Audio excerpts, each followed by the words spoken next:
पहला जो सवाल दिया है बहुत बेहतरीन सवाल है, एसआई का सवाल है, सिंपल इंटरेस्ट का।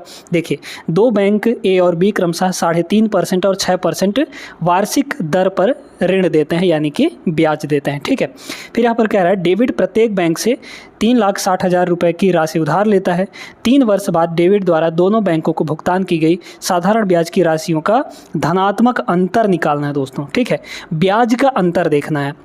अब आप सबसे पहले यहाँ पर देखिए, क्या यहाँ पर दोनों बैंकों से लिए गए धनराशि में कोई अंतर है क्या? नहीं है, क्योंकि प्रत्येक बैंक से 3,60,000 रुपये की राशि ली जा रही है ऋण के तौर पर, यानी कि यहाँ पर उधार। ठीक है, फिर यहाँ पर क्या इनके वर्ष में कमी है? नहीं, टाइम में कोई कमी नहीं है। दोनों बैंकों में भी 3-3 साल का यहाँ पर देखा जा रहा है, 3 वर्ष बाद, है ना, दोनों बैंकों से। सिर्फ अंतर इसमें है कि भाई रेट में, है ना। तो हमारे पास जो अंतर आएगा वो सिर्फ किस में आएगा? रेट में अंतर आएगा, बाकी सारी चीज़ें बराबर रहेंगी। तो बस देख लीजिए यहाँ पर जो साधारण ब्याज में, सिंपल इंटरेस्ट में जो अंतर होगा वो कितना हो जाएगा? मूलधन कितने का है यहाँ पर? भाई PRT/100 होता है, आप सभी जानते हैं। P का मतलब मूलधन यानी प्रिंसिपल कितना है?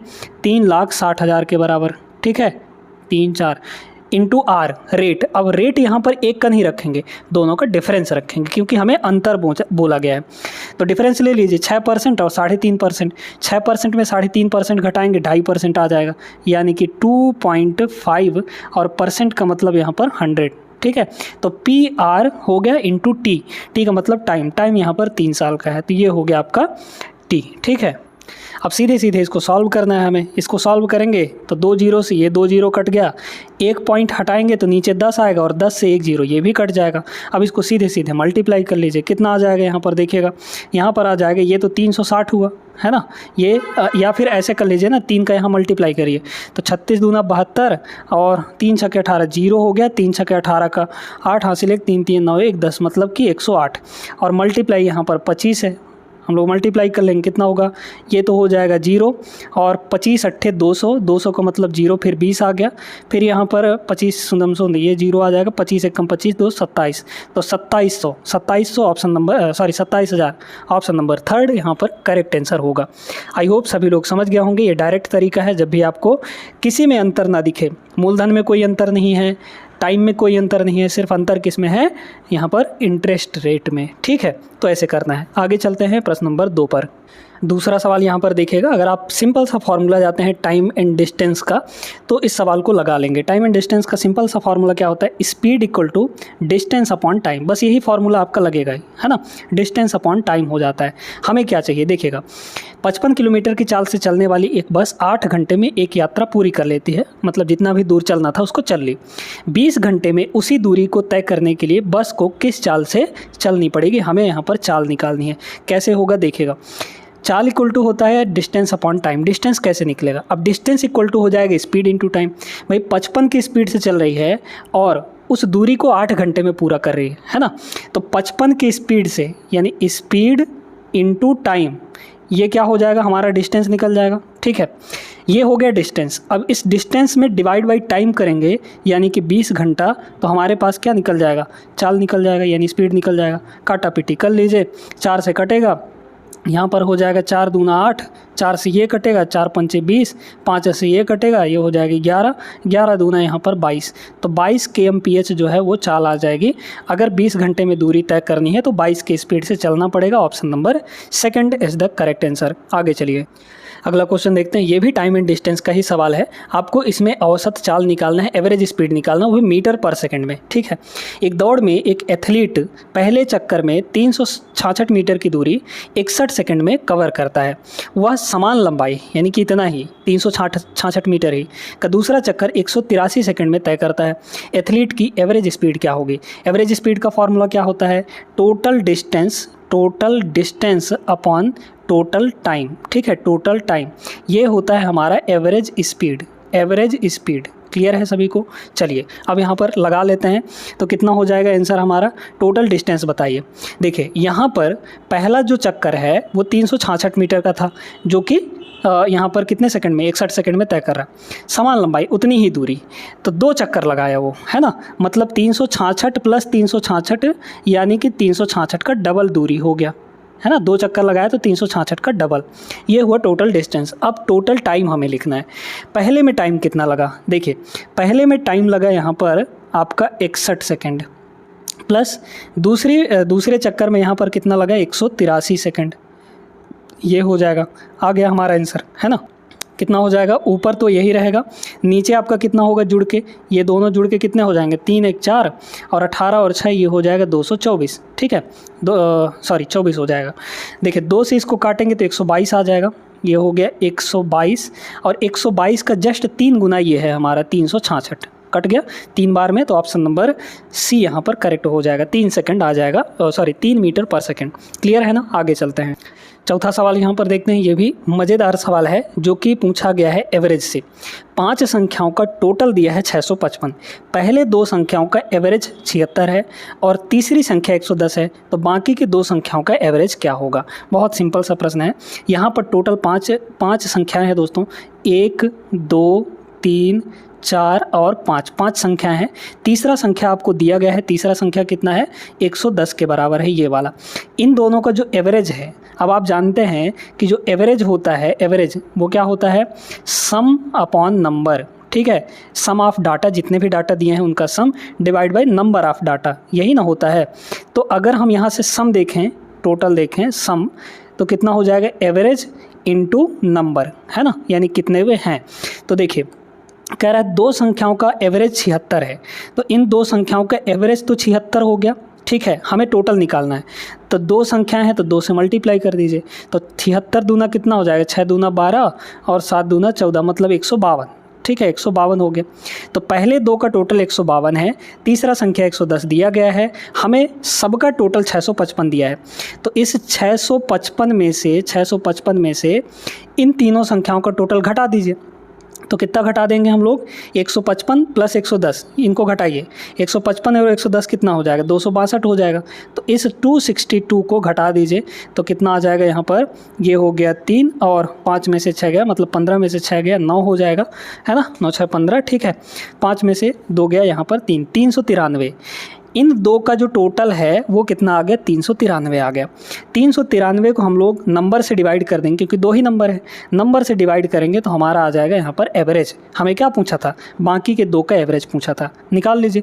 अब चूँकि देखिए लास्ट में हमारा क्या है यहाँ पर 3 है ना, मतलब ऑड नंबर है, तो ये पॉइंट तो आएगा, कितना आ जाएगा, देखिए 2 1 कम 2, ठीक है, फिर बचा 1 तो 19 हो गया, 2 9 18, फिर बचा 1 तो यहाँ पर 13 हो गया, 2 छक्के 12, मतलब 196.5 आ जाएगा। कहाँ है, ऑप्शन नंबर सी में, ये करेक्ट हो जाएगा। आगे चलते हैं, चलिए देखते हैं यहाँ पे 5वां सवाल। बहुत अच्छा प्रश्न है ये, घातांक और करणी का सवाल है, घातांक का एक्चुअली सवाल है। इसमें क्या है, 1/7 की पावर 4 है, फिर यहाँ पर 1/9 की पावर -4 है, 1/5 की पावर -4 है। तो अब यहाँ पर आप थोड़ा सा ये समझिएगा कि भाई जैसे हमारे पास a/b है, ठीक है, बड़े ध्यान से समझना है, इसका पावर कुछ भी है, मान लीजिए m है, लेकिन जैसे ही हम इसको बदलेंगे यानी b/a करेंगे, जैसे b/a करेंगे मतलब उल्टा करेंगे, तो जैसे ही उल्टा करेंगे तो हमारे पावर का जो साइन है वो चेंज हो जाएगा। मतलब अगर पॉजिटिव रहेगा तो नेगेटिव बन जाएगा, नेगेटिव रहेगा तो पॉजिटिव बन जाएगा, ये होता है, ठीक है। अब वही कॉन्सेप्ट यहाँ पर भी लगेगा, हमें इस पावर को पॉजिटिव बनाना है तो इसको उल्टा करना पड़ेगा, ठीक है। तो 1/7 है तो 7/1 कर दीजिए, 7/1 का मतलब 7 होता है, और जैसे ही इसको उल्टा करेंगे इसका पावर का साइन चेंज हो जाएगा, मतलब +4 हो जाएगा। प्लस यहाँ देखिए ये हो जाएगा 9/1 यानी 9 का पावर 4 हो गया, प्लस यहाँ पर देखिए 5 है तो 5 का पावर यहाँ पर कितना हो जाएगा, 4 हो जाएगा कि नहीं। अब इसमें यूनिट डिजिट लगाए दोस्तों, पूरा सॉल्व करने की ज़रूरत बिल्कुल भी नहीं है। 7 की पावर 4 है, 7 की पावर 4 है तो 7 की पावर 4 का मतलब क्या, 7 गुना 7 गुना 7 गुना 7, है ना। 7 का स्क्वायर करेंगे तो 9 आएगा इकाई अंक, इसमें भी यूनिट डिजिट 9 आ जाएगा, तो 9 गुणे 9 करेंगे, यूनिट डिजिट कितना आ गया, 1 आ गया, तो इसका यूनिट डिजिट कितना होगा, 1 के बराबर होगा। अब इसमें देखें 9 है, ठीक है, 9 है तो 9 इंटू 9 करेंगे, ठीक है। फिर यहाँ पर 9 इंटू 9 करेंगे, सॉरी 9 इंटू 9, है ना। तो ये 9 तो 1 दे देगा, क्योंकि 9 9 81 यूनिट डिजिट 1, ये वाला 9 1 दे देगा, तो 1 इंटू 1 कितना हो जाएगा, 1 हो जाएगा, तो ये हो गया 1। 5 का पावर 4 है, अब 5 देखिए यहाँ पर ये है कि 0, 1, 5 और 6 अगर हैं, ये यूनिट डिजिट में है तो उसका पावर कुछ भी हो, आपका यूनिट डिजिट नहीं चेंज होता। यहाँ पर 5 है तो इसके पावर में चाहे कुछ भी रहे, यूनिट डिजिट चेंज नहीं होगा, मतलब 5 का 5 ही रहेगा। तो टोटल इकाई अंक कितना आ गया, 5 और 2 7। 7 यूनिट डिजिट कहाँ दिख रहा है, ऑप्शन नंबर सी में, ये आपका करेक्ट आंसर होगा। ठीक है, तो यूनिट डिजिट से आपको लगाना था। छठवां सवाल देखते हैं, पाइप एंड सिस्टर्न का है, बहुत बढ़िया प्रश्न। 2 पाइप ए और सी एक टैंकों को क्रमशः 10 और 15 घंटे में भर सकते हैं। यदि पाइप ए हर समय खुला रहता है और सी केवल 30 मिनट के लिए खोला जाता है तो टैंक को भरने में लगने वाला समय कितना होगा। बहुत अच्छा प्रश्न। ठीक है, ए और सी हैं, यहाँ पर 2 टैंक काम कर रहे हैं, ए और सी। ध्यान से सुनते जाइए।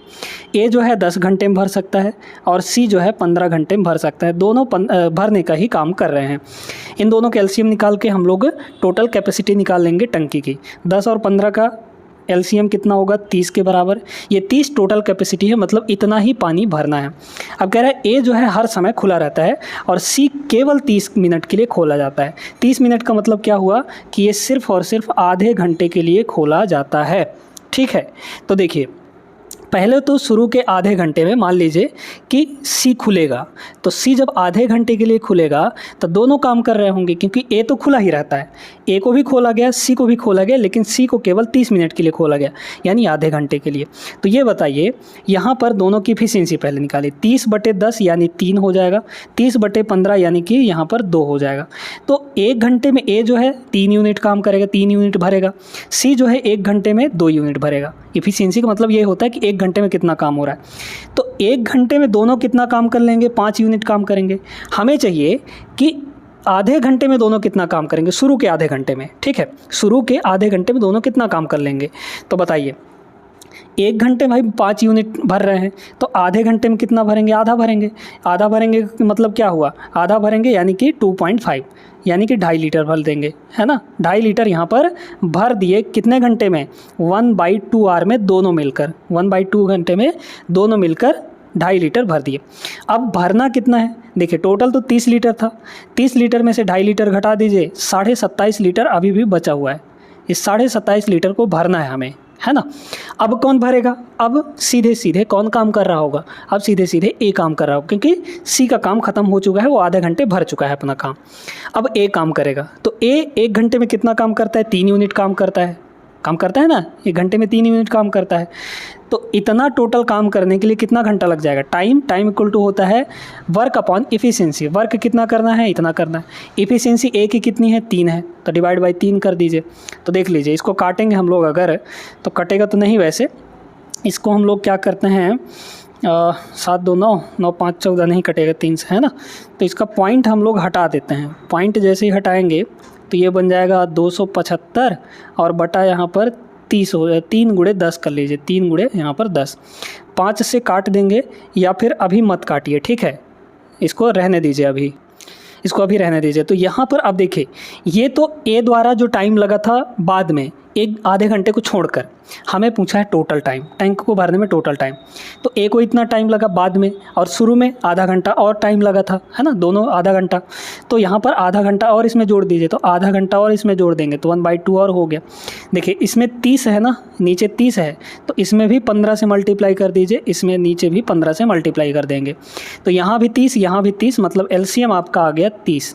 ये हो गया 275, 15 × 15, 15 और 275 जोड़ेंगे तो ये हो जाएगा 290 के बराबर। ठीक है, कट गया, है ना, 0 0 कट गया। तो 3 8 24, नहीं 3 9 27, ठीक है, 3 9 कितना हो जाएगा, 27 हो जाएगा। फिर बचेगा यहाँ पर 2, भाई 29 - 27, 2 बचेगा बटे 3। तो इतने घंटे टोटल टाइम लगेगा दोस्तों। 9 सही 2/3, ऑप्शन नंबर 3 यहाँ पर करेक्ट आंसर है। उम्मीद करते हैं समझ आया होगा। आगे चलते हैं प्रश्न नंबर 7 पर। 7वां सवाल यहाँ पर देखते हैं, बड़ा ही बेहतरीन सा प्रश्न है। अभय और भरत किसी निश्चित कार्य को 9 और 11 दिनों में पूरा कर सकते हैं। टाइम एंड वर्क का है, ठीक है। तो यहाँ पर है अभय और यहाँ पर है भरत, ठीक है। 9 दिनों में ये काम कर रहा है, 11 दिनों में ये काम पूरा कर सकता है। उन्होंने साथ में मिलकर कार्य शुरू किया और 3 दिनों के बाद भरत ने काम छोड़ दिया। अभय शेष काम को कितने दिन में पूरा करेगा, जो बचा हुआ काम है उसको कितने दिन में पूरा करेगा। टोटल वर्क निकालना है, 9 और 11 का एलसीएम कितना आ गया 99 के बराबर। हमें इतना टोटल काम करना है, 99/9 करेंगे मतलब 11 आएगा, तो इफ़िशियंसी दोनों की निकल गई है ना, और 99/11 करेंगे ये 9 आ जाएगा, तो इफ़िशियंसी दोनों का आ गई ना। अब देखिए यहाँ पे कह रहा है उन्होंने साथ में मिलकर काम शुरू किया और 3 दिन बाद भरत ने काम छोड़ा। 3 दिन तक दोनों ने साथ में काम किया, क्योंकि 3 दिन बाद ना छोड़ रहा है, तो 3 दिन तक दोनों साथ में काम करेंगे। एक दिन में दोनों कितना काम कर रहे हैं 9 और 11, 11 और 9 कितना हो जाएगा 20, तो एक दिन में दोनों 20 काम कर रहे हैं। दोनों मिलकर 3 दिन तक काम किए, यानी कि टोटल 60 काम हो चुका है 3 दिनों में। हमारे पास बचा कितना काम है बताइए, 99 काम था, इसमें से 60 काम हो चुका है, यानी कि 39 काम दोस्तों बचा हुआ है। इस 39 काम बचे हुए काम को अब कौन करेगा, क्योंकि भारत ने तो छोड़ दिया। भारत ने जब छोड़ दिया यहाँ पर, तो कौन काम कर रहा होगा, अभय काम कर रहा होगा। और अभय एक दिन में कितना काम करता है 11 काम करता है, तो डिवाइड बाई यहाँ पर हम लोग 11 कर देंगे, बस आ गया हमारा आंसर। ठीक है, 11 कर देंगे तो ये टाइम आ जाएगा, time equal to work upon efficiency, यही तो होता है। अब आप ऑप्शन देखेंगे तो नहीं दिया गया है ना। देखिए नीचे आपका 11 का कोई मल्टीपल कहीं दिख रहा है, इसमें दिख रहा है, इसमें दिख रहा है, काट लीजिए या फिर मल्टीप्लाई कर लीजिए, या फिर यहाँ पर देखिए अगर हम इसको 33 बना लें, क्योंकि 33 यहाँ है 33 यहाँ 3, तो इसमें भी 3 से मल्टीप्लाई करना पड़ेगा। ऊपर 3 से मल्टीप्लाई करिए, 3 9 27 का 7 हासिल, यहाँ पर 2 और 3 3 9 2 11, 117 बटे यहाँ पर 33 ये आ जाएगा। तो कभी कभी घुमा देता है थोड़ा सा। Option number A is the correct answer. आगे चलते हैं। अब इस सवाल को देखें, इस सवाल के कई सारे तरीके हैं। डिविजिबिलिटी रूल आता है तो उससे लगाइए, नहीं आता तो फिर एलसीएम निकालना पड़ेगा आपको, है ना। क्या कह रहा है, वह सबसे छोटी संख्या ज्ञात कीजिए जिसे 36, 45 और 54 से विभाजित करने पर प्रत्येक स्थिति में शेषफल कितना बचना चाहिए 3 के बराबर। हर एक केस में चाहे हम किसी से डिवाइड करें तो शेषफल कितना बचे 3 के बराबर बचे। पहला तरीका देखिएगा, दूसरा तरीका और भी सिंपल है दोस्तों, ठीक है, बड़े ध्यान से समझते जाइएगा। पहला तरीका क्या है, पहले तो हम ये निकालेंगे कि भाई 36, 45 और 54 इन तीनों से कटने वाला कौन सा नंबर आएगा। तो यहाँ पर है हमारे पास 36, 45 और यहाँ पर 54, ठीक है। कटने वाला नंबर एलसीएम ही होता है इनका, है ना। तो पहले डिवाइड होने वाला नंबर निकाल लीजिए, पहले तो कॉमन लीजिए, एलसीएम निकाल रहे हैं। कॉमन क्या है यहाँ पर 9 कॉमन है, तो यहाँ बचा 4 आपका, फिर यहाँ बचा 9 पंजे 45, 9 छक्के 54। देखिए इन दोनों का एलसीएम कितना आएगा 12 के बराबर, 4 और 6 का एलसीएम 12 और 5 का एलसीएम कितना आ जाएगा 12 पंजे 60 होगा। तो यहाँ इन तीनों का एलसीएम आ गया 60 और बगल में यहाँ पर 9 है, तो 9 छक्के 54 यानी 540, ठीक है। तो ये जो नंबर है ये आपका कटने वाला नंबर है।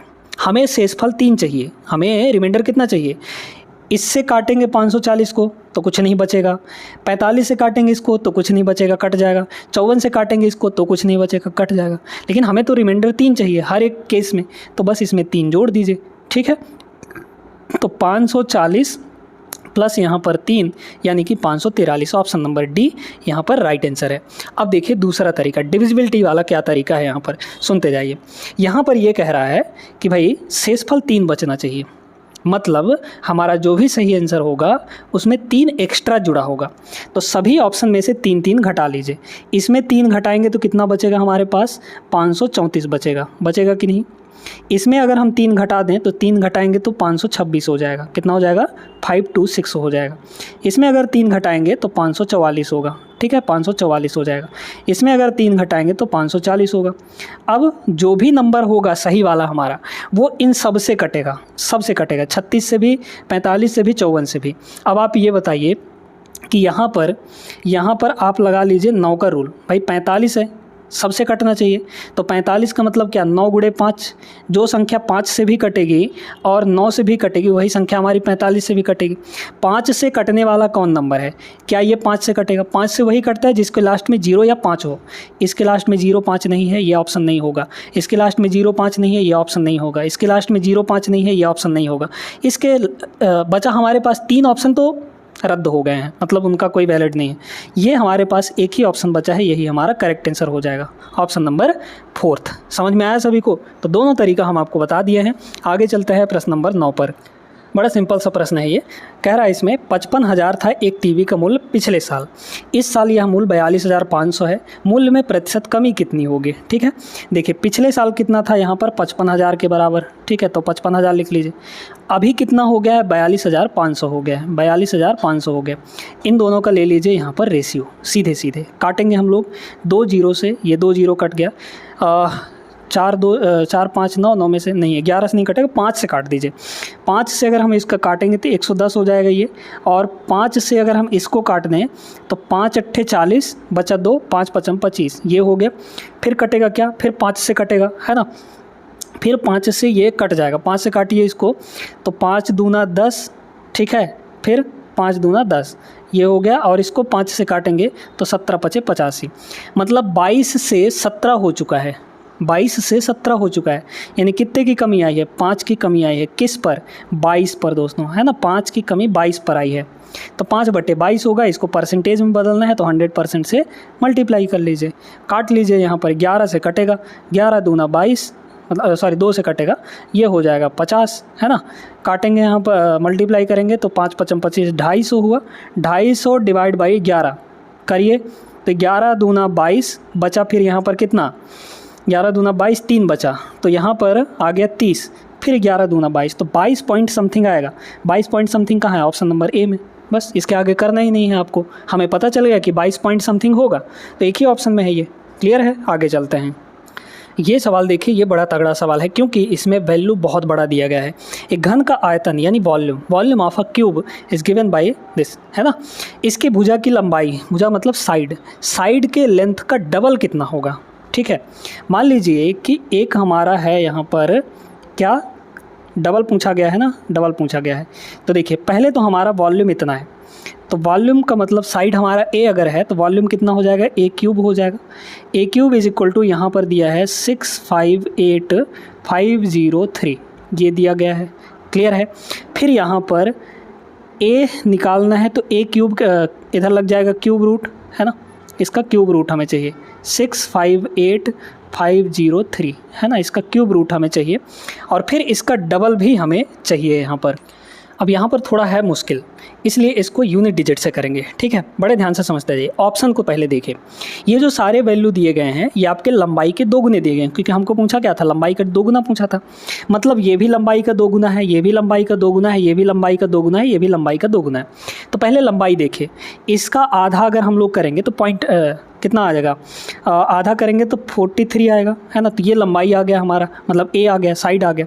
इसका आधा करेंगे तो ये हो जाएगा 42, इसका आधा करेंगे तो 8 और 3 ये हो गया। इसका आधा अगर हम लोग करेंगे तो 2 अट्ठे 16, ठीक है, फिर बचा 1 तो 14 हो गया, 2 सत्ते 14। ये ए की वैल्यू है ना, सभी ए की वैल्यू है।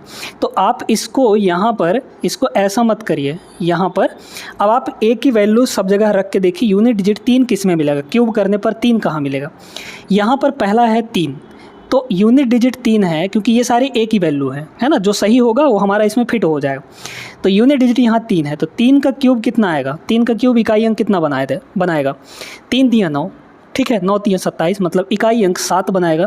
लेकिन जबकि यहाँ पर यूनिट डिजिट 3 है, पहला ऑप्शन नहीं होगा। 2 है यहाँ पर, 2 का क्यूब करिए 8 आता है, लेकिन यहाँ पर तो 3 है, ये वाला भी ऑप्शन नहीं होगा। यहाँ 3 है तो 3 का क्यूब कितना होता है, 27 मतलब यूनिट डिजिट 7, जबकि हमें 3 चाहिए, ये भी आंसर नहीं होगा। यहाँ 7 है दोस्तों, 7 का क्यूब कितना होता है, 7 गुना 7 इकाई अंक निकालिए, 7 सते 49 और 9 गुणे 7 यानी 63 का मतलब 3, यूनिट डिजिट 3 आया कि नहीं। तो ये वाला हमारा आंसर हो जाएगा, मतलब ऑप्शन नंबर 4। समझ में आया सभी को, उम्मीद करते हैं क्लियर हो गया होगा। जब ऐसे बड़े बड़े कैलकुलेशन दे तो आप उनमें जूझने से बेहतर है कि यूनिट डिजिट लगाइए दोस्तों, कभी कभी यूनिट डिजिट से बहुत जल्दी आंसर आ जाता है। अगला सवाल देखिएगा, यहाँ पर बहुत बेहतरीन सवाल है। आप यहाँ पर तो आंसर दिया ही गया है, आपको टिक किया ही गया है, क्योंकि ये हम टेक्स्ट बुक से डाउनलोड किए हैं, तो वहाँ पर आपको आंसर दिया जाता है। फिर भी आप ऐसा समझिए कि आपको इसका आंसर नहीं पता है और थोड़ा सोचिए। आपको इसमें बोला गया है निम्न में से कौन सा कथन सही नहीं है, ठीक है, सही नहीं है। इंग्लिश वाले में अलग है, यहाँ पर हिंदी वाले में अलग है। ऑप्शंस वही हैं बट उनका जो नंबरिंग है वो अलग अलग कर दिया गया, बस इतना फ़र्क है, ठीक है। पहला ऑप्शन देखिए, यदि किसी संख्या के अंकों का योगफल 3 या 9 से डिविजिबल है तो वह संख्या 3 या 9 से डिविजिबल होगी। ये बिल्कुल सही बात है। 3 और 9 का जो डिविजिबिलिटी रूल है यही कहता है कि अगर डिजिट का सम 3 या 9 से डिवाइड हो जाएगा तो वो नंबर भी 3 या 9 से डिवाइड हो जाएगी। क्लियर है? तो ये वाला तो हमारा सही है। ठीक है, इसमें पहला और इसमें ये वाला हमारा हो जाएगा। ठीक है, पहला तो सही है। दूसरा कह रहे हैं यदि किसी संख्या के अंकों का योगफल 3 से विभाज्य है, 3 से डिविजिबल है और इकाई का अंक कोई सम संख्या है तो वह संख्या 6 से डिवाइड होगी। देखिए 6 का डिविजिबिलिटी रूल ये कहता है भैया कि 6 को हम 3 और 2 लिख सकते हैं, मतलब 3 गुणे 2। 3 का रूल तो हमें पता है ना, अंकों का योग 3 से कटना चाहिए, ये बता ही रखा है। और 2 का रूल क्या कहता है, लास्ट का डिजिट इवन होना चाहिए। भाई लास्ट में कोई इवन नंबर आ गया, सम संख्या आ गया तो वो 2 से कट ही जाएगा। तो जो संख्या 2 से भी कटे, 3 से भी कटे, वही संख्या ना 6 से कटेगी। इसका मतलब एक संख्या है वो 3 से भी कट रहा है, उसके इकाई का अंक यूनिट डिजिट इवन भी है, मतलब वो 2 से भी कट रहा है। तो 3 और 2 से कटने वाला तो 6 से कटेगा ही कटेगा। ठीक है, तो मतलब सेकंड वाला भी यहाँ पर सही है। हमें ये बोलना है कौन सा सही नहीं है। ठीक है, अब देखते जाइए। यदि किसी संख्या के अंकों का योगफल 11 से कट जाता है तो 11 से विभाज्य होगी। ये गलत है। 11 का रूल डिविजिबिलिटी रूल ये नहीं होता है। सिर्फ ये डिविजिबिलिटी रूल पर बेस्ड सवाल था तो यही आपका करेक्ट आंसर हो जाएगा, मतलब इस सवाल का करेक्ट आंसर, क्योंकि जो सही नहीं है ना, तो ये वाला हो जाएगा। Option number 3 is the correct answer. अगर इंग्लिश में देखा जाए तो ये वाला होगा। क्लियर है सभी को? इसमें देखिए यदि किसी संख्या की इकाई स्थान का अंक 5 या 0 है तो वो 5 से डिविजिबल है। ये तो सही बात है। लास्ट में 0 या 5 होगा तो 5 से डिवाइड हो जाएगा, सही बात है ना। तो जो सही नहीं है वो ये वाला है। क्लियर है? आगे चलते हैं, देखते हैं यहाँ पे 12वां क्वेश्चन। बड़ा सिंपल सा प्रश्न है ये। इसमें सबसे बड़ा पूछा गया है, बड़ा मतलब ग्रेटेस्ट, कौन सा फ्रैक्शन होगा, है ना। चाहे तो आप फ्रैक्शन में बदल कर भी कर सकते हैं, लेकिन फ्रैक्शन में मत बदलिए, इनको एक्सपेंड कर लीजिए। एक्सपेंड करेंगे, देखिए इसको एक्सपेंड करेंगे तो क्या होगा। आप सभी जानते हैं कि जितने डिजिट पर बार लगा होता है वो रिपीट करने लगता है ना। तो ये हो जाएगा 0.0 पर तो बार नहीं लगा है, 7 पर सिर्फ बार लगा है, इसलिए ये 7 7 7 7 ये चलता जाएगा, है ना। इसको देखिए, ये तो सीधे सीधे 0.7 ही है, इसमें कुछ नहीं करना। इसको देखिए, ये हो जाएगा 0.07 07 07, इस तरीके से ये रिपीट होता जाएगा। क्लियर है? इसको अगर देखा जाए तो 0.7777 यहाँ पर ये हो जाएगा। अब आप इसमें अंदाज़ा लगा सकते हैं, अंदाज़ा क्या, दिख ही रहा साफ साफ कि कौन सबसे बड़ा होगा। देखिए पहले वाले में अगर देखा जाए तो 0 पॉइंट के जस्ट पहले ही 0 है यहाँ पर, तो ये तो बड़ा नहीं हो सकता कभी भी, क्योंकि यहाँ पर 0 के बाद 7 भी है, पॉइंट के बाद जस्ट 7 भी है, यहाँ पर है और यहाँ पर है। ये दोनों तो नहीं होंगे बड़े, छोटे होंगे। अब इनमें डिसाइड करना है कौन सा बड़ा होगा। इसमें सिर्फ 0.7 है, इसके बाद कुछ भी नहीं है। इसके बाद लगाएंगे भी तो 0 लगाएंगे, लेकिन इसमें बाद 7 के बाद फिर 777 आते जा रहा है। इसका मतलब ये ग्रेटर है दोस्तों, बड़ा है। ये वाला करेक्ट आंसर नहीं होगा। Option number D is the correct answer. Expand करके आप लोग चेक कर सकते हैं। आगे चलिएगा क्वेश्चन नंबर 13 पर। देखिएगा अगला क्वेश्चन, दो संख्याओं का अंतर उनके योगफल का 1/5 है और उनका योगफल 45 के बराबर है। ठीक है, उनका लसापा यानी एलसीएम हमें निकालना है। दो संख्याओं का जो डिफरेंस है, हम लोग यहाँ पर देखते हैं कि दो संख्याएं ए और बी हैं, तो ए प्लस बी हमें दिया गया है किसके बराबर, 45 के बराबर। ठीक है, हमें ए माइनस बी चाहिए, तो ए माइनस बी कितना हो जाएगा बताइए। तो ए माइनस बी डायरेक्टली निकाल लेंगे हम लोग। कैसे? जो डिफरेंस है वो सम का 1/5 है। सम कितना है हमारा 45, 45 का कितना है 1/5, बस आ गया। ये कितना आ गया 9 के बराबर। हमें क्या चाहिए, उनका एलसीएम चाहिए। तो पहले दोनों संख्याओं को निकालिए। ए प्लस बी दिया है, ए माइनस बी दिया है, तो ए प्लस बी ए माइनस बी अगर दिया रहता है तो ए दोनों जगह पॉजिटिव है, तो पॉजिटिव वाले की वैल्यू निकालने के लिए क्या करते हैं, इसको और इसको जोड़िए। 45 और 9 54 हो जाएगा। 54 का आधा कर देंगे, 54 का आधा यानी 27, तो 27 आ गया पहला संख्या। दूसरा हमारा क्या हो जाएगा, दूसरा यहाँ पर बी है ना। तो बी के लिए क्या करते हैं, इन दोनों को घटाकर हम लोग क्या कर देते हैं, 2 से डिवाइड कर देते हैं, क्योंकि बी हमारा निगेटिव है। जहाँ पे निगेटिव रहता है वहाँ पे घटा के और 2 से डिवाइड किया जाता है। 45 में 9 घटाएंगे 36 आएगा। 36 का आधा कितना हो जाएगा, 36 का यहाँ पर आधा यानी 18 हो जाएगा। दोनों संख्याएँ मिल गई हैं, हमें इनका चाहिए एलसीएम। 27 और 18 में पहले तो देखिए क्या कॉमन है, 9 कॉमन है, यहाँ बचा 3 और यहाँ 18 में बचा आपका 2। इन दोनों में कुछ कॉमन नहीं है, तो इनका मल्टीप्लाई ही एलसीएम बनेगा, यानी 6 हो गया। और 9 इधर है मतलब 54। ठीक है। तो एलसीएम हमारा कितना आएगा 54, option number second is the correct answer. चलते हैं अगले सवाल पर। अगला सवाल देखिएगा, बेहतरीन है, रेलगाड़ी वाला सवाल है। एक 120 मीटर लंबी रेलगाड़ी विपरीत दिशा में 8.5 की चाल से चल रहे एक व्यक्ति को 12 सेकंड में पार करती है। रेलगाड़ी की चाल कितनी होगी? रेलगाड़ी इधर जा रही है दोस्तों, ठीक है, किसी स्पीड से, मान लीजिए x हो गया। एक व्यक्ति इधर आ रहा है, किस स्पीड से, क्योंकि विपरीत दिशा में बोला गया है, किस स्पीड से आ रहा है? 8.5 के स्पीड से आ रहा है ना। इस व्यक्ति को पार करने में कितना समय लगाती है? 12 सेकंड का समय यहाँ पर लगाती है। बड़े ध्यान से समझिएगा, रिलेटिव स्पीड का फॉर्मूला यहाँ पर लगेगा और कुछ नहीं, ठीक है। देखिए, अगर ट्रेन किसी व्यक्ति को, किसी बिंदु को और किसी खंभे को पार करती है तो अपनी लंबाई के बराबर ही दूरी तय करती है, यानी जितना उसका लंबाई होगा रेलगाड़ी का उतना ही डिस्टेंस कवर करेगी पार करने में, ठीक है। लेकिन अगर वही रेलगाड़ी किसी ब्रिज को, किसी पुल को, किसी सुरंग को यानी टनल हो गया, किसी प्लेटफॉर्म को जिनकी लंबाई थोड़ी बड़ी होती है, ठीक है, रेलगाड़ी की लंबाई के रिस्पेक्ट में अगर देखा जाए तो उनकी लंबाई अगर बड़ी है तो वहाँ पर जो डिस्टेंस कवर होगा उसको पार करने में, जैसे एक प्लेटफॉर्म को पार कर रही है तो वहाँ पे डिस्टेंस क्या होगा? लंबाई ऑफ द ट्रेन और लंबाई ऑफ द प्लेटफॉर्म, यानी दोनों की लंबाई का सम होगा डिस्टेंस, ठीक है। लेकिन यहाँ पर डिस्टेंस क्या होगा? क्योंकि एक व्यक्ति को पार कर रही है तो डिस्टेंस इक्वल टू क्या होगा? लेंथ ऑफ ट्रेन, है ना, लेंथ ऑफ ट्रेन। और लेंथ ऑफ ट्रेन कितना है? 120 मीटर। 120 मीटर ये हो गया। अब सुनते जाइएगा, यहाँ पर आप सभी जान गए कि ये विपरीत दिशा में जा रहे हैं। विपरीत दिशा में हमेशा जो रिलेटिव स्पीड होता है वो जुड़ के आता है, एक ही डायरेक्शन में घट के आएगा, विपरीत दिशा में जुड़ के आएगा रिलेटिव स्पीड। इसका स्पीड x है, ठीक है, और व्यक्ति की स्पीड 8.5 है, दोनों विपरीत दिशा में जा रहे हैं इसलिए जुड़ कर आएगा। ये हो गया speed. Speed is equal to होता है डिस्टेंस अपॉन टाइम। डिस्टेंस कितना कवर करेगी पार करने में? 120 मीटर, ठीक है। कितने सेकंड में? 12 सेकंड में। ये हो गया 12। ये मीटर पर सेकंड में आएगा दोस्तों, मीटर पर सेकंड में आएगा। लेकिन ये जो 8.5 है ये किलोमीटर पर आवर में है कि नहीं? मतलब x भी हमारा किलोमीटर पर आवर में होगा, तभी तो ये दोनों जुड़ेंगे। इसका मतलब हमको इस वाले वैल्यू को हमें किलोमीटर पर आवर में चेंज करना पड़ेगा। तो किलोमीटर पर आवर में चेंज करने के लिए क्या करते हैं? 18/5 से मल्टीप्लाई कर देते हैं। और अगर मीटर पर सेकंड में बदलना हो तो 5/18 से मल्टीप्लाई करते हैं। काट दीजिए, 12 दहाई 120 है ना, और 10 से ये कट जाएगा, अब 5 से 2 बार में 18 दूना 36, ये आ गया 36।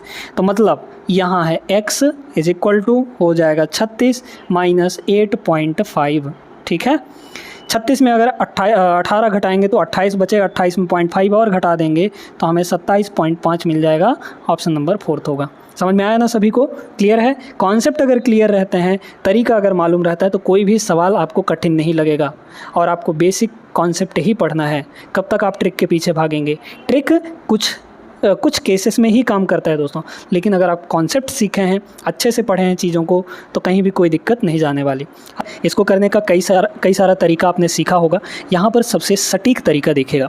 कह रहा है 2 मित्र हैं, अमित और गोपाल। उनका जो मंथली इनकम है, रेशियो कितना दिया है? 5 और 7 के अनुपात में है। इनमें से प्रत्येक 72,000 रुपये बचाता है। यदि इनके मासिक व्यय का अनुपात, व्यय मतलब एक्सपेंडिचर, ठीक है, एक्सपेंडिचर का रेशियो कितना दिया है? 2 और 3 दिया है। तो अमित का मंथली इनकम यहाँ पर बताना है, ठीक है। XY मानकर भी कर सकते हैं, लेकिन वैसे करेंगे तो आपको ज़्यादा समय लगेगा। पहले समझिए, इनकम इज इक्वल टू क्या होता है? इनकम इज इक्वल टू होता है एक तो सेविंग, है ना, प्लस एक्सपेंडिचर, ठीक है। मतलब खर्च और बचत मिलाकर हमारा इनकम होता है ना। अगर हम यहाँ से आपका बचत निकालना चाहें तो बचत इज इक्वल टू क्या हो जाएगा? बचत हो जाएगा यहाँ पर इनकम में से खर्चे को निकाल दीजिए, उतना ही हमारा बचत होगा, ठीक है। यहाँ पर आपको इनकम का रेशियो दिया गया है, बहुत ध्यान से समझिएगा दोस्तों। इनकम का रेशियो कितना दिया गया है? यहाँ पर 5 और 7 का गिवन है, ठीक है। फिर इसके बाद हमें दिया गया है यहाँ पर एक्सपेंडिचर का रेशियो, ठीक है। एक्सपेंडिचर का रेशियो कितना गिवन है? 2 और 3 का दिया गया है। अब करना कैसे है? इस तरीके से तो आपने लिख लिया। अब यहाँ पर थोड़ा सा ये सोचिए कि रेशियो था 5 और 7 के इनकम का। ये 5 रुपया कमाता है, ये 7 रुपये कमाता है। ये अमित का है और ये यहाँ पर गोपाल का है, ठीक है। लेकिन जैसे ही उन्होंने 72,000 पर महीने बचाया तो उनके एक्सपेंडिचर का जो रेशियो है वो 2 और 3 आ गया। ये कब आया है 2 और 3? पहले तो इनकम का रेशियो इतना था, एक्सपेंडिचर का रेशियो इतना कैसे हुआ? इतना तब हुआ जब उन्होंने 72,000 दोनों ने बचाया, ठीक। ठीक है। तो 72,000 दोनों ने बचाया, ठीक है। तो इनकम में 72,000 कम करेंगे तब जाके ये रेशियो हमको मिला, यानी एक्सपेंडिचर का रेशियो मिलेगा। तो हमें 72,000 कम करना है दोस्तों। तो ये 72,000 माइनस यहाँ पर किए तो इस रेशियो से ये वाला रेशियो बना, और इसमें भी 72,000 कम करेंगे तो हमें 7 से 3 रेशियो मिलेगा, ठीक है। क्लियर हो गया कि नहीं? दोनों में चूंकि माइनस है तो माइनस हटा सकते हैं, ऑब्वियस सी बात है ना। एक में अगर माइनस होता तो हम लोग यहाँ पे लगे रहने देते। अब देखिए इसको कैसे करना है, क्रॉस मल्टीप्लाई मेथड। इन दोनों को क्रॉस में मल्टीप्लाई करके घटा लीजिए। 5 तियाँ 15, 7 दूना 14, 15 माइनस 14 कितना आ जाएगा? 1 आ जाएगा। इस 1 की वैल्यू कितनी होगी? इधर इनका मल्टीप्लाई और घटाना है क्रॉस में, ठीक है। अब देखिए 72,000 यहाँ भी है, 72,000 यहाँ भी है, तो आपको डायरेक्ट एक तरीका बताते हैं। इनका बस आप डिफरेंस ले लीजिए, 3 और 2 में 1 का डिफरेंस है, 1 का मल्टीप्लाई 72,000 में कर दीजिए तो आ जाएगा हमारा 72,000। तो 1 यूनिट की वैल्यू हमारे पास आ चुकी है 72,000। हमें क्या चाहिए? हमें मासिक आय चाहिए दोस्तों। किसका? अमित का। तो अमित का जो इनकम है वो कितना है? 5 यूनिट है। तो 1 की वैल्यू अगर 72,000 है तो 5 की वैल्यू कितना हो जाएगा? 72,000 और मल्टीप्लाई यहाँ पर कितना हो जाएगा? 5 कर देंगे, ठीक है। तो ये 5 से मल्टीप्लाई, क्लियर है। करेंगे गुणा तो 3 0 ये हो गया आपका, ठीक है। 5 दूना 10, 5 सत्ते 35 से 36 हो जाएगा। 3,60,000 option number A is the correct answer. सबसे बेहतरीन तरीका है, उम्मीद करते हैं आप सभी को समझ आ गया होगा। चलते हैं अगले प्रश्न पर। दूसरा प्रश्न बहुत ही बेहतरीन प्रश्न है, मेंसुरेशन का सवाल है ये, 3D मेंसुरेशन का, ठीक है। क्या कह रहा है? 6 सेंटीमीटर डायमीटर वाले एक ठोस गोले को, यानी कि यहाँ पर स्फेयर है, उसको पिघलाया जाता है और फिर उसे 0.3 सेंटीमीटर रेडियस वाले बेलनाकार वायर में ढाला जाता है। तार की लंबाई हमें निकालनी है, बेलनाकार मतलब सिलेंड्रिकल, ठीक है। तो हमें स्फेयर से किस में बदलना है? स्फेयर से यानी गोले से बदलना है किस में? सिलेंडर में, ठीक है। गोले से किस में बदल देना है? यहाँ पर सिलेंडर में बदल देना है। एक चीज़ हमेशा ध्यान रखिएगा कि जब भी एक आकार को पिघलाकर दूसरे आकार में बदला जाता है तो उनका वॉल्यूम बस नहीं चेंज होता, बाकी सारी चीज़ें चेंज हो जाती हैं। वॉल्यूम दोनों को बराबर करना है और कुछ नहीं, ठीक है। देखिए स्फेयर का वॉल्यूम कितना होगा? तो स्फेयर का वॉल्यूम आप सभी जानते हैं 4/3 पाई आर क्यूब, पाई आर। तो रेडियस कितना है? देखिए डायमीटर 6 सेंटीमीटर है तो रेडियस आधा होता है, यानी कि 3 का क्यूब हो जाएगा। पाई आर क्यूब होता है 4/3 पाई आर क्यूब। ये स्फेयर का वॉल्यूम हुआ, इज इक्वल टू सिलेंडर का वॉल्यूम बराबर करिए, क्योंकि बेलनाकार तार बनाया जा रहा है। तो सिलेंडर का वॉल्यूम कितना होता है? सिलेंडर का वॉल्यूम होता है पाई आर स्क्वायर इंटू एच। तो पाई आर स्क्वायर, तो इसका रेडियस कितना है? 0.3। 0.3 को लिख सकते हैं 3/10, इसका स्क्वायर, ठीक है, इसका स्क्वायर इंटू एच। एच का मतलब यहाँ पर ये है लंबाई, ठीक है भाई। अगर हमारा वायर इस तरीके से है, इस तरीके से अगर है हमारा वायर, तो यही लेंथ होगा और इसी को अगर खड़ा खड़ा कर दिया जाए तो वही हाइट हो जाएगा। तो पाई आर स्क्वायर एच का मतलब यहाँ पर लेंथ होगा, ठीक है। तो ये एल हो गया, यही लेंथ हमको निकालना था। कर लीजिए, देखिएगा काटेंगे अगर हम लोग तो 3 के स्क्वायर से 3 का स्क्वायर तो कट जाएगा, यहाँ पर एक ठो 3 बच जाएगा और एक 3 से ये 3 कट गया, इस पाई से ये वाला पाई कट जाएगा। इधर है 4 आपका, ठीक है, इधर कितना है? 4 है और इधर है आपका 100। तो ये हो गया 4 और ये 100, क्योंकि 10 का स्क्वायर करेंगे 100 आएगा, 100 इधर आके मल्टीप्लाई होगा तो 400 हो जाएगा। ये आ गया लेंथ। तो ये 400 सेंटीमीटर में है दोस्तों। अगर मीटर में कन्वर्ट करेंगे तो 100 सेंटीमीटर का 1 मीटर होता है, मतलब 400 सेंटीमीटर का कितना हो जाएगा? 4 मीटर हो जाएगा। ऑप्शन नंबर डी यानी 4th is the correct answer, ठीक है। समझ में आया होगा सभी को। एक आकार को दूसरे आकार में जब ढाला जाता है पिघलाकर, तो वहाँ पे वॉल्यूम बस नहीं चेंज होता, वॉल्यूम बराबर होता है, बाकी सारी चीज़ें अलग अलग हो जाती हैं। तीसरा सवाल ये रहा, बड़ा बेहतरीन सा प्रश्न है। 250 मीटर लंबी एक ट्रेन 7 kmph से चल रहे एक समान दिशा में एक व्यक्ति को 36 सेकंड में पार करती है। यह ट्रेन 82 किलोमीटर की चाल से विपरीत दिशा से आ रही एक दूसरी अन्य ट्रेन जो कि 415 मीटर की लंबी है, उसको पूरी तरह पार करने में कितना सेकंड का समय लेगी? इसका कई बार कॉन्सेप्ट आपको बता चुके हैं, डेली क्लास में हम आपको बताते हैं जब भी ऐसा प्रश्न फंसता है ट्रेन वाला, ठीक है, तो वहाँ पर बताते हैं। देखिए ट्रेन हमारी इधर चल रही है मान लीजिए, और एक व्यक्ति भी इधर ही चल रहा है समान दिशा में।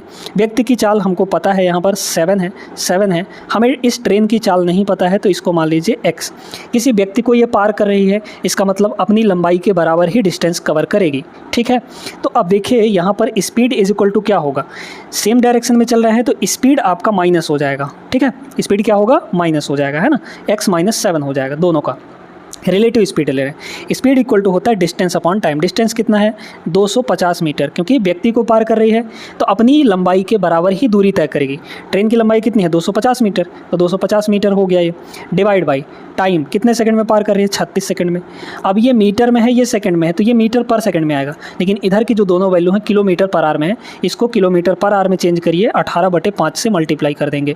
18 से 2 बार में कटेगा, 2 पंचे 10 से 1 0 खत्म हो गया, यानी x की वैल्यू 25 और 7 32 के बराबर आ जाएगा। मतलब पहली ट्रेन की जो स्पीड है वो कितनी है 32 km/h है। अब ये वाली जो 32 km/h से चल रही थी ये इधर तो चल ही रही है, ठीक है, ये 32 km/h से चल रही है। अब कह रहा है एक विपरीत दिशा में एक और ट्रेन आ रही है, इधर से ट्रेन आ रही है, ठीक है, इसकी स्पीड कितनी है 82 km/h है, 82 km/h। इसकी लंबाई आपको पता है 250 है, 250 है, और इसकी लंबाई है यहाँ पर 415। क्लियर है, ये बात समझ में आए। तो इस ट्रेन को पूरी तरह पार करने में कितना समय लगेगा। अब चूंकि ट्रेन को ही पार कर रही है, ये पहली ट्रेन जो है दूसरी ट्रेन को ही पार कर रही है, तो यहाँ पर जो डिस्टेंस होगा, अब की बार जो डिस्टेंस होगा वो क्या हो जाएगा, दोनों ट्रेन की लंबाई का सम होगा। पूरी तरह पार करने में दोनों की लंबाई का सम ही वो डिस्टेंस के बराबर होगा, उतनी ही दूरी कवर करेगी। हमें क्या चाहिए था, टाइम चाहिए था। टाइम इज इक्वल टू होता है, time is equal to distance upon speed. Distance कितना होगा, दोनों की लंबाई को जोड़िए, 250 और 415 यानी कि 665 हो गया, ठीक है, 665 ये मीटर में आया, डिवाइड बाई। अब देखिए यहाँ पर स्पीड, तो चूँकि दोनों अलग अलग डायरेक्शन में चल रहे हैं तो रिलेटिव स्पीड जुड़ जाएगा, जुड़ कर आएगा। इन दोनों को जोड़िए तो 2 2 4 ये हो गया, और 8 3 11 114 हो गया।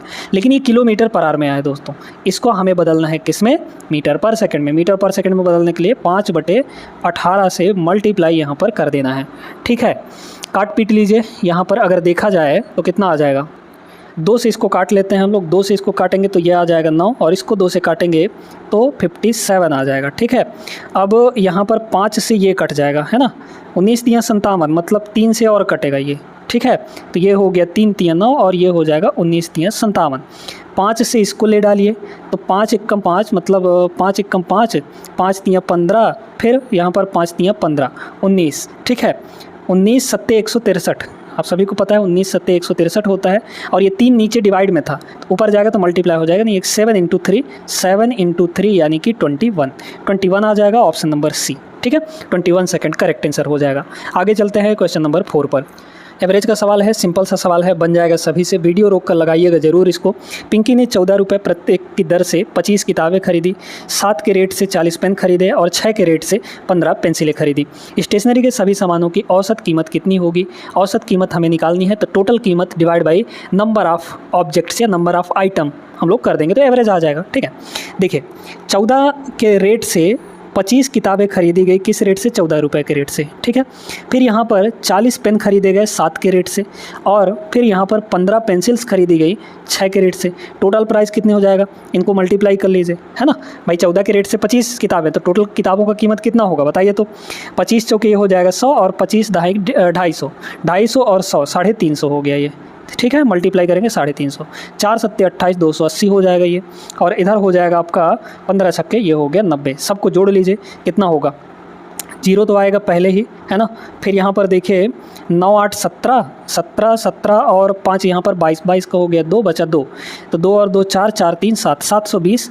अब ये टोटल रुपए इतना आ गया सभी का, है ना, सभी का कीमत टोटल इतना आ गया। अब हमें एवरेज चाहिए, तो एवरेज देख लीजिए कितने सामान है टोटल, 14 6 20 7 27, तो यहाँ पर हो जाएगा आपका 27। काट लीजिए, 9 से कटेगा, 9 3 27 और 9 8 यहाँ पर 72, है ना, 72 मतलब 80 आ गया यहाँ पर, ठीक है। एक सेकंड, कुछ गड़बड़ कर रहे हैं हम लोग। यहाँ पर नीचे रख दिए हैं दोस्तों प्राइस को, ठीक है। यहाँ पर ये प्राइस 27 नहीं होगा, ठीक है। तो यहाँ पर आपका कितना हो जाएगा, ये ना है भाई 25 किताबें, 40 यहाँ पर पेन, और ये इन सभी को जोड़िए, तो इन सभी को जोड़ेंगे कितना आ जाएगा बताइए। ये हो जाएगा आपका यहाँ पर 25 और 15 40, 40 और 40 यहाँ पर 80, टोटल 80 ठो सामान हुए, तो डिवाइड बाई 80 करना पड़ेगा। यहाँ 0 से 0 कटेगा, यहाँ पर 9 8 72 मतलब 9 रुपये, 9 रुपये आ जाएगा average. Option number D is the correct answer. Simple सा सवाल था, आगे चलिएगा। बढ़िया सवाल है प्रॉफिट एंड लॉस का। रवि ने एक कैमरा खरीदा, इसकी मूल कीमत से 18% कम भुगतान किया। उसने इसे भुगतान की गई कीमत से 30% लाभ पर बेच दिया। रवि को मूल कीमत पर कितना प्रतिशत लाभ हुआ। मान लीजिए कि कैमरे का जो मूल प्राइस है, ओरिजिनल प्राइस वो 100 रुपया है, ठीक है। उसने पेमेंट कितना किया, उसने पेमेंट किया 18% कम। तो 100% में 18% अगर हम कम कर देंगे, 100% में 18% कम कर देंगे तो कितना हो जाएगा, बचेगा हमारा 82%। यानी कि उसने पेमेंट किया सिर्फ 82 रुपये, ठीक है, 82 रुपये पेमेंट कर दिया। अब कह रहा है इस 82 रुपये पर 30% के लाभ पर बेच दिया, तो सेल कितना किया, सेलिंग प्राइस कितनी आ जाएगी बताइए। तो सेलिंग प्राइस आ जाएगी यहाँ पर 82 का इसका कितना परसेंट, भाई 30% का प्रॉफिट ले रहा है, तो जो क्रय मूल्य होता है वो कितना होता है अपने आप में 100%। 30% का प्रॉफिट लिया, यानी बेचा कितने में, 130% में। 100 + 30 करेंगे 130%, ठीक है, परसेंट यानी डिवाइड बाई 100 कट जाएगा। फिर यहाँ पर कितना आ जाएगा, इसको अगर हम लोग करेंगे तो यहाँ पर इसको देख लीजिए कितना हो जाएगा। ये हमें पूछा क्या गया है, रवि को मूल कीमत पर कितना प्रतिशत लाभ हुआ। मूल कीमत पर यानी 100 पर बोला गया है। इसको काटिए पहले, सीधे सीधे इसको मल्टीप्लाई कर दीजिए, तो 13 दूना 26 का 6 और 13 अट्ठे 104, 104 और 2, 104 और 2 यानी कि 106 आ जाएगा। तो यहाँ पर 106 और डिवाइड में 10 है तो यहाँ पर पॉइंट लग जाएगा, यानी कि इतना आ गया, मतलब इतने रुपए में वो यहाँ पर बेच दिया।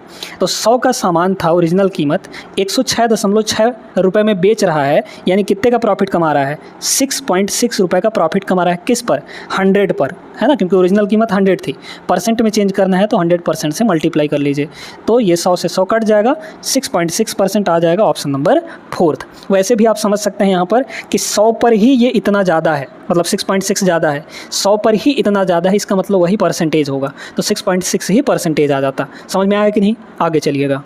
देखते हैं ये वाला सवाल, पाइप एंड सिस्टम का है। एक पाइप एक टंकी को 6 घंटे में भर सकता है, दूसरा पाइप भरी हुई टंकी को खाली कर सकता है 30 घंटे में। यदि दोनों पाइपों को एक साथ खोल दिया जाए तो टंकी का 2/3 भाग भरने में कितना समय लगेगा, सिर्फ 2/3 भाग, ठीक है। बड़े ध्यान से समझिए। अब इसमें खाली करने वाला भी नल है ना। जब यहाँ पर भरने वाले सिर्फ होते हैं तो उसको करना आसान होता है, लेकिन एक भर रहा है एक खाली भी कर रहा है, तो बहुत ध्यान से समझना है इसको। क्या है, देखिए पाइप ए मान लीजिए, ए नाम है इसका, ये 6 घंटा में भर सकता है, लेकिन जो दूसरा पाइप है बी वो क्या कर रहा है, 30 घंटे में खाली कर सकता है, ठीक है, 30 घंटे में खाली कर सकता है। यहाँ पर ले लीजिए 6 और 30 का एलसीएम और ले लीजिए यहाँ पर टोटल कैपेसिटी टंकी की, 6 और 30 का एलसीएम तो 30 आएगा। 30 ये जो है ये टोटल कैपेसिटी है, मान लीजिए 30 लीटर, ठीक है। इस 30 लीटर को ये भर रहा है 6 घंटे में, मतलब 1 घंटे में कितना भरेगा, इफ़िशियंसी निकाल लीजिए, तो 30/6 यानी कि 5 हो गया, है ना। 5 लीटर भरेगा 1 घंटे में, तो 6 घंटे में कुल मिलाकर 30 लीटर भर देगा। ये 30 लीटर खाली कर रहा है दोस्तों, सॉरी 30 घंटे में खाली कर रहा है। तो इस 30 लीटर को 30 घंटे में खाली कर रहा है, इसका मतलब 1 घंटे में कितना खाली कर रहा है, 30/30 कर देंगे तो यहाँ पर कितना आ जाएगा 1। लेकिन ये खाली कर रहा है तो इसकी इफ़िशियंसी नेगेटिव, जो खाली करने वाला का होता है पाइप, यानी कि जो नेगेटिव काम कर रहा होता है उसकी इफ़िशियंसी नेगेटिव लेनी है। हमेशा इसको गांठ बांध लीजिए, कई बार बताया है, हर एक जब भी पाइप एंड सिस्टम का सवाल आता है तब हम आपको बताते हैं, ठीक है। तो जहाँ खाली करने वाला होता है उसकी इफ़िशियंसी नेगेटिव लिया जाता है। क्लियर है। अब कह रहा है दोनों को एक साथ खोल दिया जाए, दोनों को एक साथ खोल दीजिए। एक साथ खोलने का मतलब है कि दोनों एक साथ काम करेंगे। अब ये 1 घंटे में 5 भरेगा तो ये 1 घंटे में खाली कर देगा 1, यानी कि दोनों मिलकर कितना काम करेंगे, 5 - 1 यानी कि 4 यूनिट। भाई ये 5 भरेगा तो ये खाली कर देगा, यानी कि ओवरऑल 4 ही ना भराया 1 घंटे में। हमें क्या बोला है, 2/3 भाग को भरना है। टोटल कैपेसिटी 30 लीटर था, इसका 2/3 भरना है, 2/3 यानी इतना, यानी कि कितना आ गया यहाँ पर 20 लीटर। हमें 20 लीटर को भरना है, इस 20 लीटर को भरना है और 1 घंटे में दोनों मिलकर सिर्फ 4 यूनिट भर पा रहे हैं, तो डिवाइड बाई 4 करेंगे तो यहाँ पर टाइम आ जाएगा कि कितना टाइम लगेगा, सीधे सीधे 5 घंटे। 5 घंटे इज़ द करेक्ट आंसर। कितना टाइम लगेगा, 5 घंटे, ऑप्शन नंबर डी होगा। समझ में आया ना सभी को, आगे चलते हैं। अगला सवाल देखिए दोस्तों, ये बड़ा तगड़ा सवाल है, इसको बड़े ध्यान से आपको समझना पड़ेगा। प्रेम ने रिया को 20% प्रॉफिट पर एक वस्तु को बेच दिया। रिया ने उस वस्तु को वापस प्रेम को 20% की हानि पर बेच दिया। इस लेन देन में क्या हुआ होगा, किसको क्या हुआ होगा, बड़े ध्यान से समझना है आपको। देखिए यहाँ पर प्रेम है, ठीक है, और यहाँ पर लिख लीजिए रिया, बड़े ध्यान से, ठीक ना। यहाँ पर दोनों के लिए CP और SP होगा, CP और यहाँ पर SP, यहाँ पर भी CP और SP, क्योंकि ये भी बेच रहा है और ये भी खरीद कर फिर से बेच रही है, तो CP SP दोनों के लिए होगा। ध्यान से समझना। मान लीजिए कि प्रेम के पास जो वस्तु था वो 100 रुपये का था। कितने का था, 100 रुपये का था प्रेम के पास जो वस्तु थी। उसने क्या किया कि 20% का प्रॉफिट लिया और बेच दिया, तो सेलिंग प्राइस कितनी बनेगी, 100 + 20 100 + 20 यानी कि 20% का प्रॉफिट लेगा। तो 100 + 20 120 रुपये में बेचा, मतलब प्रेम के लिए विक्रय मूल्य कितना हो गया 120 रुपये। तो जितने में ये बेच रहा है रिया उतने में ही खरीद ले रही है, तो रिया के लिए ये जो 120 है ये कॉस्ट प्राइस बनेगा कि नहीं। अब रिया ने क्या किया कि रिया ने 20% का लॉस सहा और पुनः प्रेम को बेच दिया। तो रिया के लिए जो सेलिंग प्राइस बनेगा वो कितना बनेगा, इसका 20% निकालिए, 120 का 20% यानी 1/5 कितना आ जाएगा यहाँ पर, ये हो जाएगा 24, है ना 24, मतलब 24 रुपये उसने हानि सहा, 24 रुपये उसने हानि सहा। तो 120 का ख़रीदा था उसने, 24 रुपये का हानि, 24 रुपये हानि 120 में 24 घटा दीजिए 96 आ जाएगा, यानी कि उसने बेचा 96 में। रिया ने 96 में बेचा, तो जितने में रिया ने बेचा होगा प्रेम ने वापस खरीद लिया उतने में। तो प्रेम के लिए जो रिया का सेलिंग प्राइस है वो प्रेम के लिए कॉस्ट प्राइस बनेगा, यानी कि 96 रुपये कॉस्ट प्राइस हो गया प्रेम का। अब देखिए प्रेम को यहाँ पर प्रॉफिट हो रहा है, सीधे सीधे दिख रहा है, सीधे सीधे यहाँ पर प्रेम को प्रॉफिट होता दिख रहा है, क्योंकि उसको पड़ा सामान कितने का 96 का, लेकिन वो बेच रहा है 120 रुपये का। तो कितने रुपए का प्रॉफिट हो गया उसको, 24 का प्रॉफिट हो गया, है ना। 96 का खरीद पड़ा और 120 में बेचा था उसने, तो कितने का पड़ा 24 का प्रॉफिट, किस पर, सीपी यानी कि 96 पर। तो ये कितना आ जाएगा, ये आ जाएगा 24 से कम 24, 24 चौके 96, 1/4, 1/4 का मतलब होता है 25%। 25% का प्रॉफिट होगा प्रेम को, ऑप्शन नंबर 3 यहाँ पर करेक्ट आंसर हो जाएगा। यहाँ पर एक चीज़ और देख सकते हैं कि रिया को क्या प्रॉफिट हो रहा है, नहीं हो रहा है, क्योंकि उसने खरीदा 120 का, बेच दिया इतने में, तो 20% का यहाँ पर खुद यहाँ पर बताया है कि रिया को 20% का हानि हो रहा है, तो पहला ऑप्शन तो नहीं होगा। रिया इनक्योर्स अ लॉस ऑफ 12%, गलत बात है, 20% का हुआ उसको loss. Prem makes a profit of 12%, गलत बात है, 25% का हुआ, तो ये भी आंसर नहीं होगा। 3rd option is the correct answer. बहुत बढ़िया सवाल था, ये सोचने वाला सवाल था, ठीक है ना। आगे चल, अगला सवाल यहाँ पर देखते हैं, ये कंपाउंड इंटरेस्ट का सवाल है। 4800 रुपये की राशि वार्षिक रूप से चक्रवृद्धि होने वाली कितनी ब्याज दर पर, यानी इंटरेस्ट रेट निकालना है, 2 साल में यहाँ पर 5043 रुपये हो जाएगी।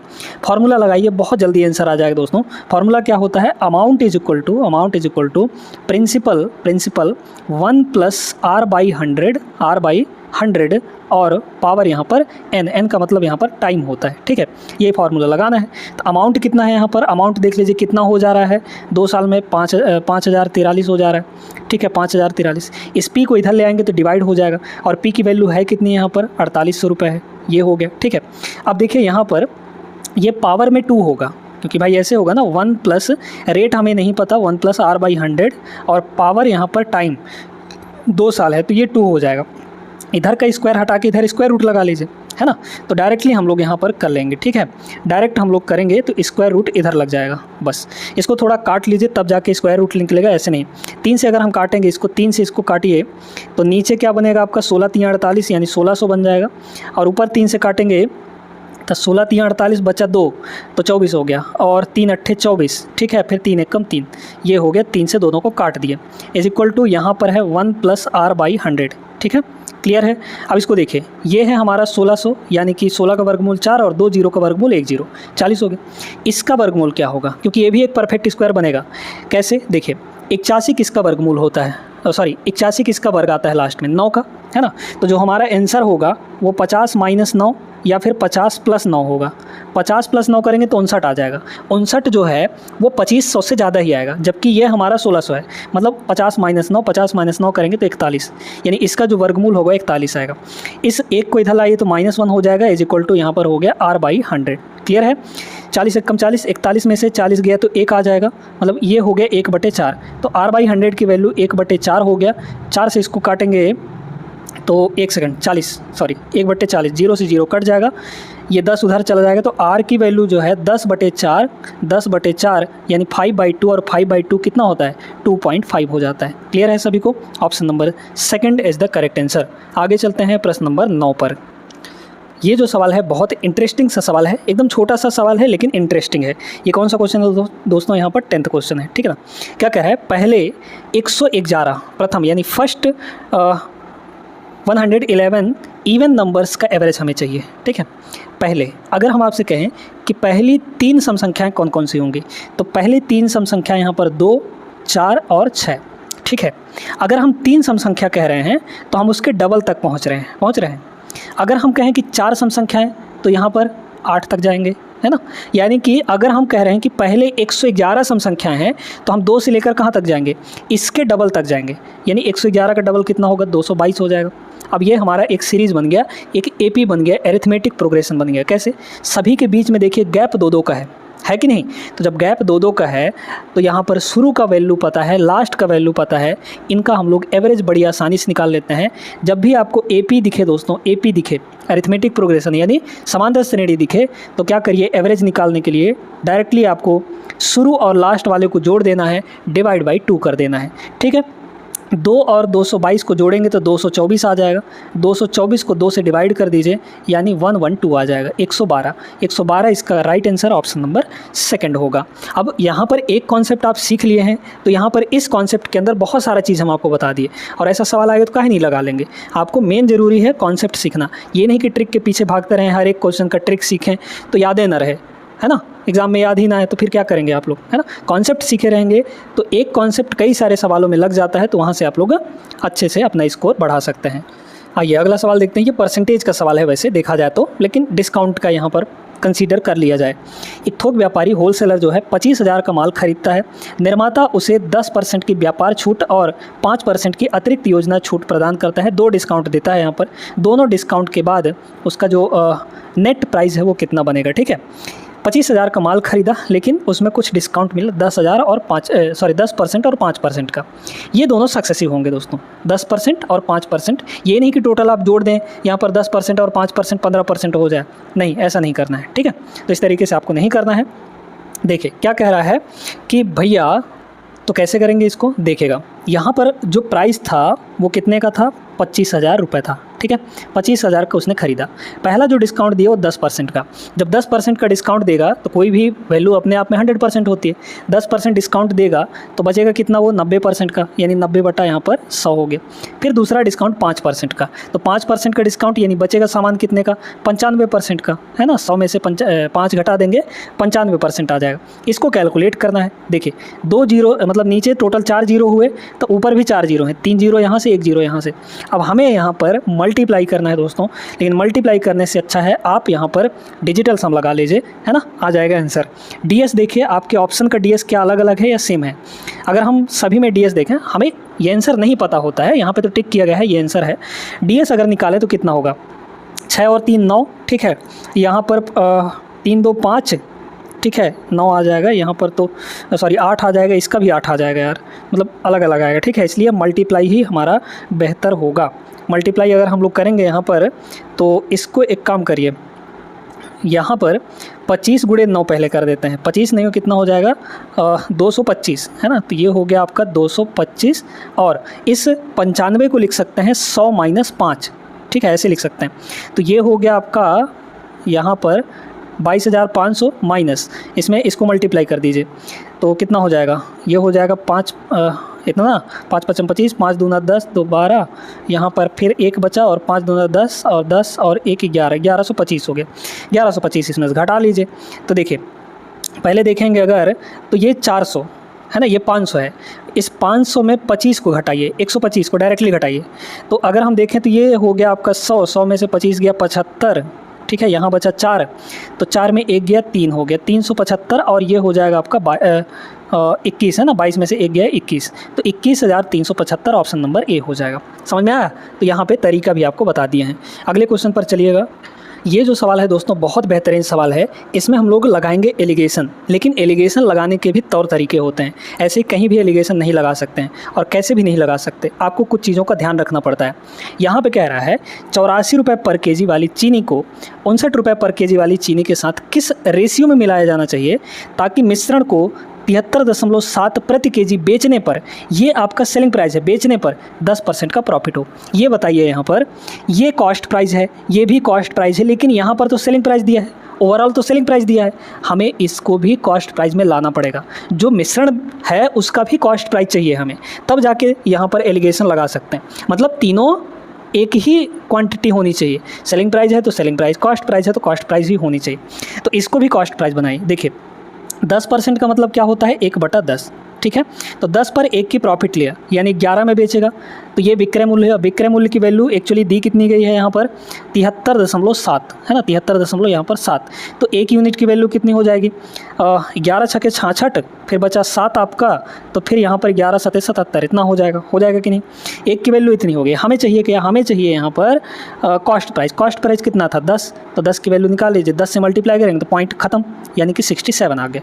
अब हमें देखना है यहाँ पर कि भैया 84 रुपये पर केजी ये पहले चीनी का था, कॉस्ट प्राइस दूसरे चीनी का था, दूसरे टाइप के चीनी का 59 रुपये पर केजी। इनको मिलाया गया तो एक नया कॉस्ट प्राइस बना, जो मिश्रण है उसका कॉस्ट प्राइस 67 बना। तो जो मिश्रण होता है उसका कॉस्ट प्राइस बीच में लिखेंगे। अब सीधे सीधे यहाँ पर हमको ले लेना है डिफरेंस क्रॉस में, इन दोनों का डिफरेंस ऐसे, इसमें से इसको घटाइए, 14 में से 7 गया ये हो जाएगा 7, और यहाँ बचा कितना 7 में से 1 गया ये हो जाएगा 6 गया 1 बचेगा, ये हो गया। और इधर देख लीजिए तो 59 7 8 बचेगा, इन दोनों का डिफरेंस कितना आएगा 8 आएगा, ये रेशियो आ जाएगा। तो ये जो रेशियो आता है ये क्वांटिटी का रेशियो आता है, किसका रेशियो आता है क्वांटिटी का। 8 और 17 ऑप्शन नंबर सेकंड आ जाएगा। ऐसे ही नहीं रख देना है, ये यहाँ पर 73.7 यहाँ पर बीच में मत रख दीजिए, गलत हो जाएगा, क्योंकि ये कॉस्ट प्राइस है ना, सेलिंग प्राइस है, ये बेचने पर इतना बोल रहा है, हमें कॉस्ट प्राइस चाहिए होगा क्योंकि ये दोनों कॉस्ट प्राइस हैं। समझ में आया कि नहीं। तो आई होप दोस्तों आज की इस क्लास में जितने भी प्रश्न आपको करवाए गए हैं बहुत महत्वपूर्ण है ये आपके रेलवे के एग्ज़ाम के लिए। इसी टाइप के प्रश्न आपको देखने को मिलेंगे एनटीपीसी में भी, ग्रुप डी में भी। तो इन जो हम डेली क्लासेस आपको करवाते हैं इन क्लासेस को स्किप नहीं करना है, डेली आप लोग देखिए, बहुत ज़्यादा हेल्प होने वाला है यहाँ से। मिलते हैं अगले क्लास में, तब तक के लिए जय हिंद।